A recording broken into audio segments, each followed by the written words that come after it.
አሰላሙ አሌይኩም ወራህመቱላሂ ወበረካቱ። ውድና እየተከበራችሁ የዩቱብ ቤተሰቦች እንዴት ናችሁ? ደህና ናችሁ ወይ? እኔ ሰላም ነኝ። ሁላችሁንም ሰላም ብያለሁ። ውድ ሀገሬ ልጆች በያላችሁበት አላህ ይጠብቃችሁ። ላይክ፣ ሸር፣ ሰብስክራይብ ማድረጋችሁን አትርሱ። እንደውም ክርስቲያን ወገኖች ሰላም ብያለሁ ማለት ነው። ዛሬ ይዤላችሁ የመጣሁት የአእምሮ ኢብኑ ጀሙህ የህይወት ታሪክ ክፍል 2 ነው ማለት ነው። ከባለፈው ካቆምኩበት እቀጥላለሁ። በፊት በአንገቷ ላይ ሰይፍ አንጠለጠለባት። በመሃል አንገት የሚተናኮላትን እንድትሰይፍበት። መናት ሆይ ማን እንደሚተናኮልሽ በትክክል አላወቅኩም።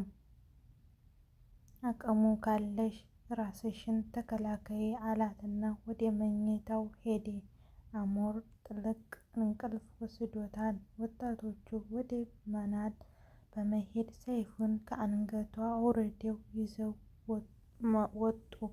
ከሞተው ውሻ ጋር በመገመድ በማቆራኘት ቆሻሻው ውስጥ ከሚጠራቀምበት ጉድጓድ ውስጥ ጨመሯት። ሽማግሌው አሞ ከመኝታው ተነስቶ መናንን ከቦታው አጣት ፍለጋ ጀመረ። ከቆሻሻ ጉድጓድ ውስጥ በግንባሯ ተደፍታ ከሞተ ውሻ ጋር ተቆራኝታ አገኛት። ሰይፉን በአንገቷ ላይ አልነበረም። ከጉድጓዱ ውስጥ አላወጣትም።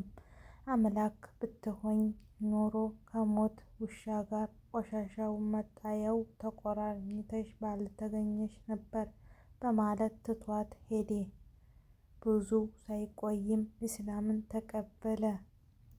አሞ ኢብኑል ጀሙህ የኢማን ልዩ ለዛ አጣጣመ። በሽርክ ያሳለፈውን እያንዳንዱ ከንቱ ደቂቃ ተቆጨ ጀመረ።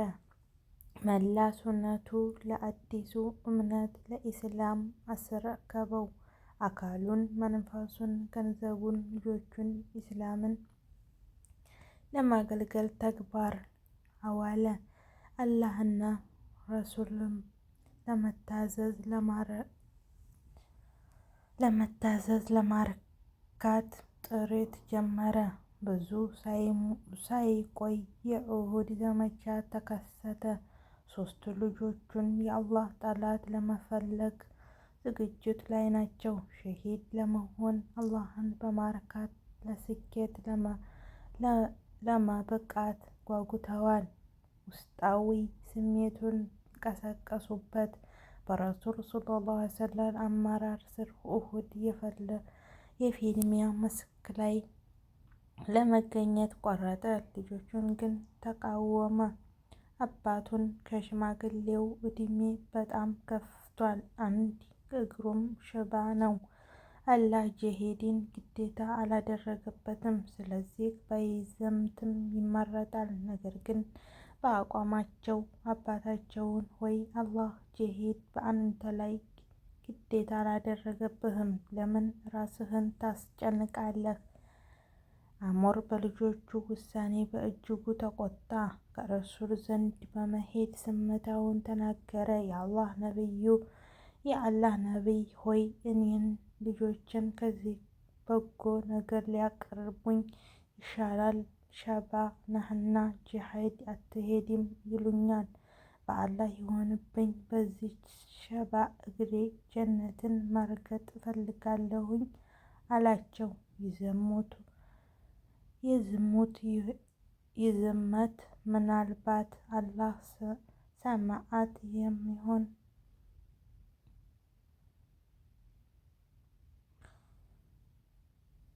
በአላህ ይሁንብኝ አላህ ሰማዕት የመሆን ታላቅ እድል ይሰጠው ይሆን አሉ። መልእክተኛው ለልጆቹ የረሱል ትዕዛዝ አከበሩ። የኡሁድ ዘመቻ ወቅት ደርሷል። አሞ ኢብኑል ጀሙህ ባለቤቱ ለመጨረሻ ጊዜ ተሰናበተ። ከዚያ ወደ ቂብላ በመዞር ፊቱን ወደ ሰማይ አቅንቶ አላህ ሆይ ሸሂድ የሆነን እድል ለግሰኝ፣ ወደ ቤተሰቦቼ ከነ ህይወቴ እንዳትመልሰኝ ሲል ዱዓ አደረገ። በሶስቱ ልጆቹና በበርካታ የአንሷር ተዋጊዎች ተከቦ ወደ ዘመቻ ሄደ። ጦርነቱ ተደጋጋሚ ሰዎች ጎን እየራቁ ነው። አምር ኢብኑል ጃሂል ከረሱል ጎን ቆሟል። በደህናው እግሩ እየዘለለ ይፋለማል። ጀግንነት ለመጎናጸፍ በእጅጉ ጓጉቻለሁ ይላል። ከበስተጀርባው ልጁ ኻሊድ ነበር። አምርና ልጁ ነብዩ ሙሐመድ በጽናት ይከላከላሉ። አምር የሚችለውን ሁሉ ካደረገ በኋላ ተመቶ ወደቀ። ሸሂድም ለመሆን በቃ። ብዙም ሳይቆይ ልጁ ተከተለው። አባትና ልጅ የክብር ሞት ለመሞት ታደሉ። ጦርነቱ ተጠናቋል። የአላህ መልእክተኛ የኡሁድ ሸሂድ ለመቅረብ ተዘጋጅተዋል።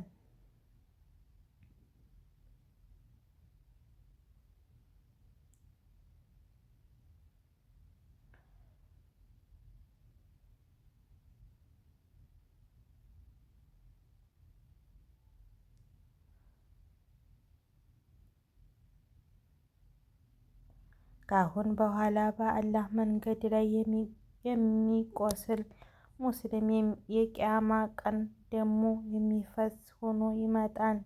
የደሙ ቀለም አበባ ይመስላል። ሽታውን እንደሚስክ ይሸታል አሉ። በመቀጠል አምር ኢብኑል ጀሙህ እና አብደላህ ኢብኑ አምር ጎን ለጎን ቀረባቸው። በሕይወት እያሉ እጅግ ይፈቀሩ ነበር። ለአምር ኢብኑል ጃሂል እና ለሌሎች የኡሁድ ሰማዕታት ጀግናው የአላህ እዝነት ያስፈልጋል። ቀብራቸውን አላህ ብርሃን ያድርገው። ጦርነቱ ተጋድሞ ጎን እየራቀ ነው። ዑመር ኢብኑል ጃሂል ከረሱል ጎን ቆመው በድንገት እግሩን እየዘገየ ይፋለማል። ጀግናው ለመጽናት በእጅጉ ጎጆ ላይ ከበስተጀርባ ልጁ ከኻሊድ ጎን፣ አምርና ልጆቹ ከነብዩ ሙሐመድ በጽናት ይከላከል። አምር የሚችለው ሁሉ ካደረገ በጎን ተመትቶ ወደ ሸሂድ ለመሆን በቃ።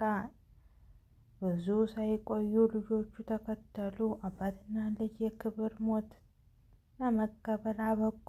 በጦርነቱ ተጠናቆ የአላህ መልእክተኛ የኡሁድ ሸሂድ ለመቅረብ ተዘጋጅተዋል። ከነ ደማቸው ቁስላቸው ተዋቸው፣ እኔ መስካሪያቸው ነኝ አሉ። በኋላ በአላህ መንገድ ላይ የሚቆም ሙስሊም የቂያማ ቀን ወደ የሚፈስ